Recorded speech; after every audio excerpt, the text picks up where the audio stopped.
Hi, this is Father Tom Page, pastor of St Jude Parish in Grand Rapids and Saints Anne and Ignatius in Baldwin and Luther.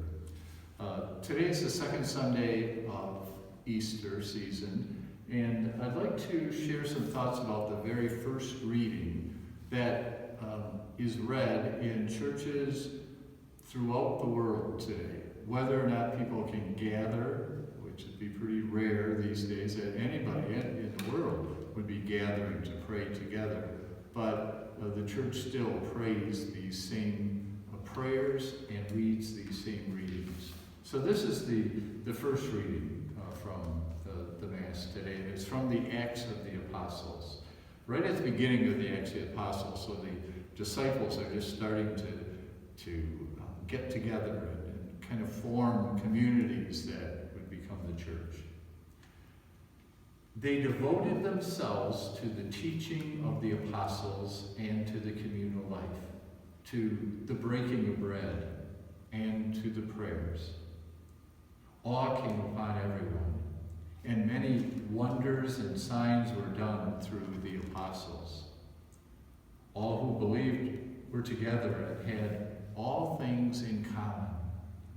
They would sell their property and possessions, and then divide them among all, according to each one's need.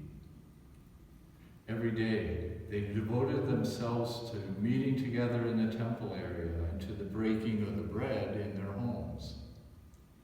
They ate their meals with exultation and sincerity of heart, praising God and enjoying favor with all the people. And every day, the Lord added to their numbers those who were being saved. The word of the Lord.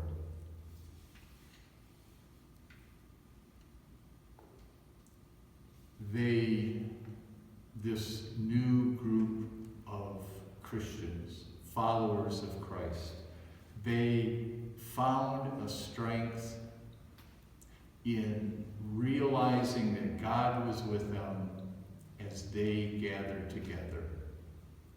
They even sold what they had, those who had some possessions, so that the less fortunate among them could still be part of their community.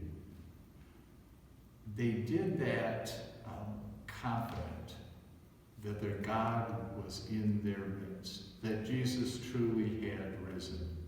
And the Acts of the Apostles is a wonderful story of how the church grew in the early days of the church. And I would say that if after you've read all the gospel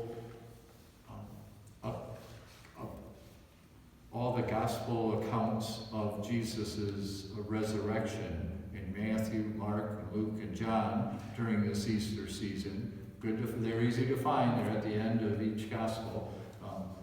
After that, if you've still got some time during the Easter season, start reading some of the Acts of the Apostles to see how we kind of got going.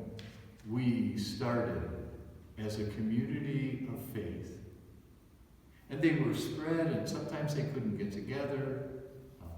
The letters of Paul point out how they did that imperfectly, and sometimes it didn't go the way that Paul and others knew that it should, and yet they continued on with the ideal that God was with them. And they were going to help each other. They were going to help each other know the risen Lord, and they would help the needs of those who were less fortunate than them.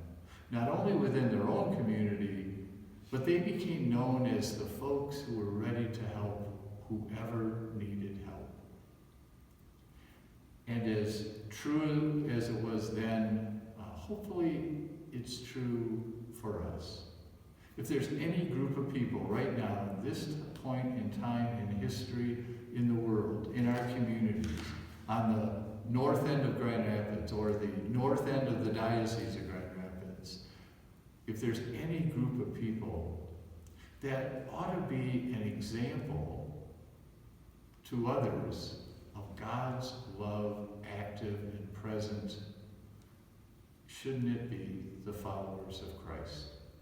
And so we hear the beginning of our story, and it gives us a chance to stop and ask ourselves, are we living up to that call from the very beginning? Even when we can't physically be in communion, can we find those ways to be in communion in the service of those who need it?